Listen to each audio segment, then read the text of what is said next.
new comprehensive plan on how to reduce our emissions by a further 20% already in 2015, and that is actually in a very short time. But we do not stop here.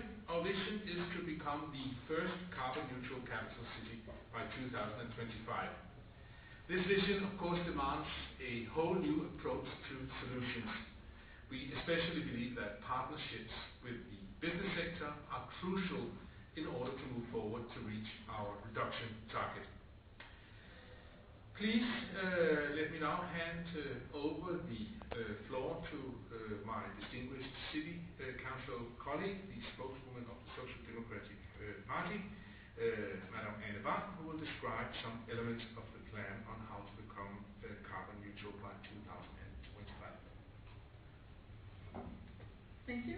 I'm very glad to have a chance to say a few words about the new Copenhagen Climate Plan.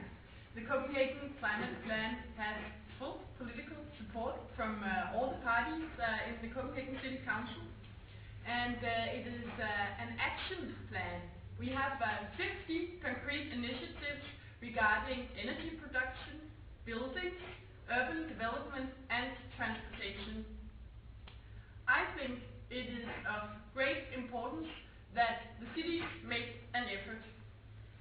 Klaus Bondam, the mayor, told us that almost 80% of the world's CO2 emissions come from the cities.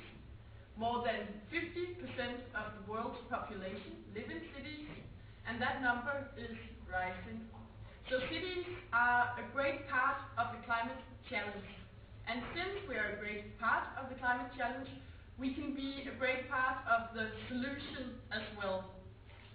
Bill Clinton once said, to solve the climate challenge, heads of states need to behave like mayors. As political representatives from the cities, we are used to find concrete solutions on concrete issues.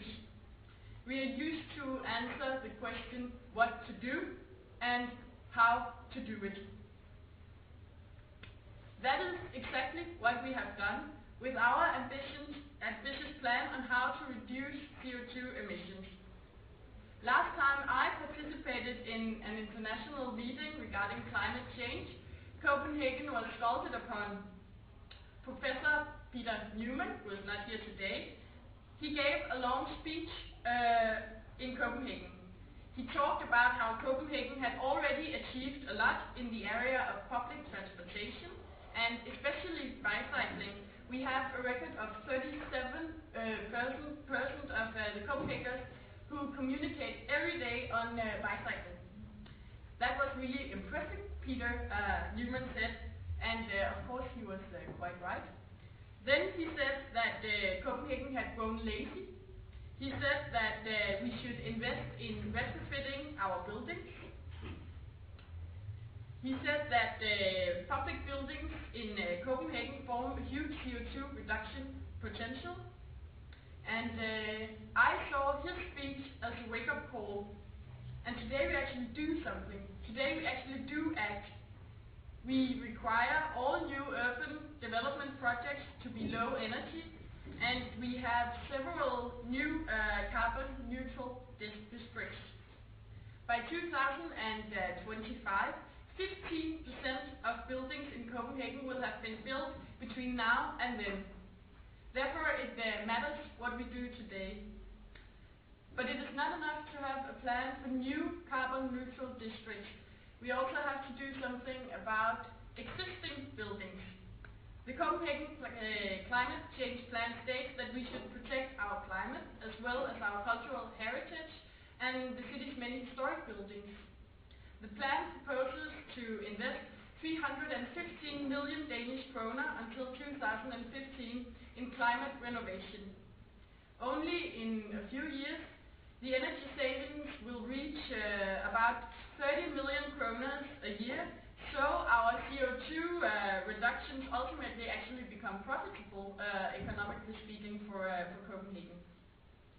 I'm actually ready to promise you here today that my political party will do our utmost to find the 315 Danish kroner to invest in climate renovation. I can see a public servant, civil servant smiling down there, so I think he might have liked that thing. Because Copenhagen is serious about becoming carbon neutral. But it is important that companies take responsibility as well. I see the overwhelming appearance here at the Business Climate Summit as a very good sign that businesses are actually ready to take on that responsibility. And that will be my final comment, because I know that the Mayor, Klaus Bondam, is ready to hand over the floor to a company which is actually quite ready to take on a responsibility for the environment.